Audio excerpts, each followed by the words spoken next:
You are listening to The Diary of a Wannabe Writer, presented by Richard A. Boxshall, in which I chronicle my life and attempts to become a professional writer by, doing some writing, daily, hopefully. Hello, it's Friday the 26th of July. You're listening to The Diary of a Wannabe Writer. Sorry I've been absent for the last few days. Again, my head has been playing merry hell with me, just struggling to concentrate and write and lots of other stuff.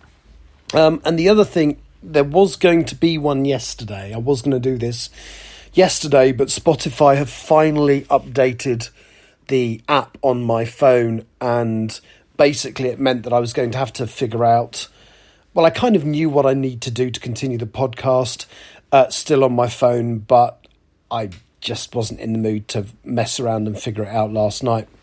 So what the Spotify platform used to enable me to do was I would literally, on the app, record the audio, and then I could go in and press a few buttons and add the opening and closing music, and then press another button and effectively, add the background music, because you'll notice there's no background music anymore, because that was something I got free with the Spotify for Podcasters app. And so I therefore, assumed that it was rights free and therefore I could use it. And now I don't know. So from now on, there will be no background music unless I discover another way of doing it, which is definitely rights free. But anyway, so yeah, it's a few things have been playing on my mind recently. So, for example, at work, there's a memorial table for people that have passed away, and Penny's book had been on there for a little while, and now the book and her photograph have gone. And I kind of get that, because I guess you can't leave it there forever. And also, with just a cabin crew workforce of 15,000, I think there's a good chance, well, no, there is, that, they'll need the space for other people. But it kind of broke me a little bit seeing it was gone. And also I put the memorial book there because nobody else had, but nobody can tell me where it's gone, and so that upset me a little bit. But I'm sure it's gone. I mean, I was told that basically the policy is it gets sent to the family of the person, and that's fine if that's what's happened, but as I say, I don't know. So all of that's been playing in my head, and I wanted to do some writing the last few days, and as I say, just physically haven't been able to. I don't think it's linked to the fact that I've had a further rejection. So I've had 5 rejections for the English Hikikomori Mori now. Again, that doesn't bother me, but what is obviously, I'm struggling to motivate myself to then resubmit it. So my plan was to have at least 3 submissions going at any one time.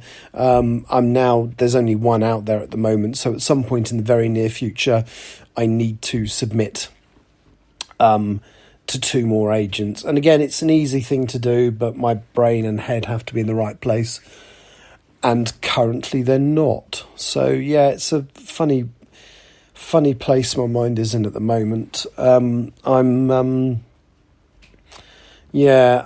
loft obviously got converted, well, not converted, but the floor got put down in, and a decent access ladder got put in there.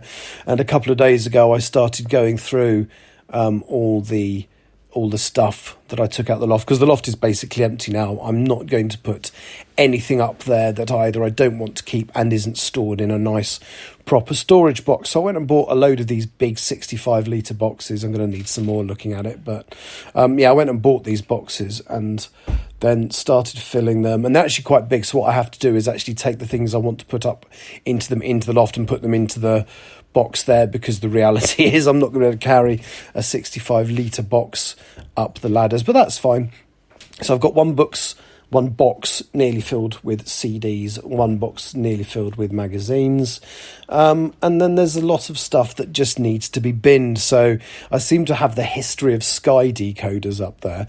I don't need any of them apart from the current one, realistically, so they can go. And yeah, also it's not up there, they're in the spare room. But the problem is I kind of did a few hours work on a couple of days ago, and it didn't seem to make a dint in it, and that's kind of had a negative impact on my motivation to continue. So I've now got a room full of crap and very little motivation to do anything about it, which is a shame, because actually a few days, probably not even a few days, a day's solid work and effort would have made a big dent in that. The other thing which didn't help is that I started doing that on the Wednesday, and actually our tip, so I need to basically dispose of a lot of the junk that I've decided I'm not going to keep, but the tip doesn't open Wednesday and Thursday.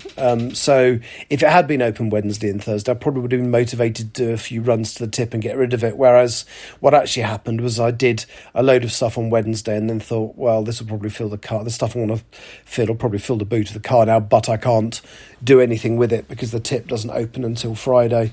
And now it is Friday. I'm kind of mentally all in the wrong place. So yeah, this just feels like an excuses podcast. But I was enjoying doing the writing a couple of days ago, but hopefully my brain will pick up a little bit. So I'm going to Singapore tomorrow and will hopefully do a bit of work there. Traditionally, Singapore is somewhere that I enjoy and may be able to do some writing. I hope so.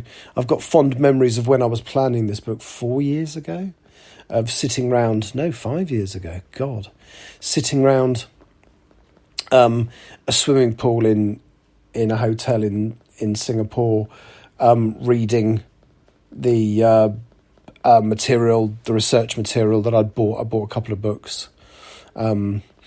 Anyway, that's going to have to be me done for today. So because tomorrow, basically, because it's a night flight, I will probably sleep. So unless I have a major revelation and something to say, I probably won't record anything tomorrow, but I may do, and I'll be back in a couple of days, hopefully with a little bit more of a will to write. Thank you for listening. Take care. Bye-bye. You have been listening to The Diary of a Wannabe Writer, presented by Richard A. Boxall. Thank you for tuning in to my random ramblings, and if you'd like to know more about me or my projects, visit my link tree at linktr.ee/Richard Writes, capital R, capital W. Thank you for listening.